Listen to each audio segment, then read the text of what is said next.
చుట్టూ ఉన్నవారు ఏంటంటే యెఫ్తాను అశ్రద్ధగా చూశారని, చుట్టూ ఉన్నవారు యెఫ్తాను చులకన చేసి మాట్లాడారని, చుట్టూ ఉన్నవారు నువ్వు వేషకు పుట్టినవాడివి, నువ్వు ఉంపడిగతికి పుట్టినవాడివి, నువ్వు సంసారికి పుట్టినవాడివి కాదు అని గుచ్చి మాట్లాడుతూ ఉన్న ఆ మాటలు పట్టించుకోలేదు. కానీ ఒక ప్రాంతానికి ఏమయ్యాడు, ఒక గుంపుకి నాయకుడయ్యా.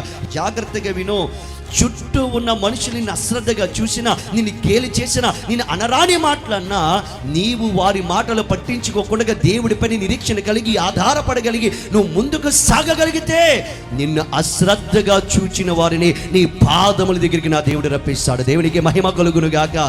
ఏ ఊరైతే, ఏ ప్రజలైతే వీడు వేషకు పుట్టినోడు, ఉంపడిగతికి పుట్టినోడు అని చెప్పి ఊరిలో నుంచి గెంటి పడేశారో, అదే ఊరి వారందరూ యెఫ్తా పాదాల దగ్గరికి వచ్చారు. రెండవది, అదే ఊరి వారి జీవితాంతము యెఫ్తా నాయకత్వములో వర్ధిల్లారు. దేవునికి మహిమ కలుగును గాక.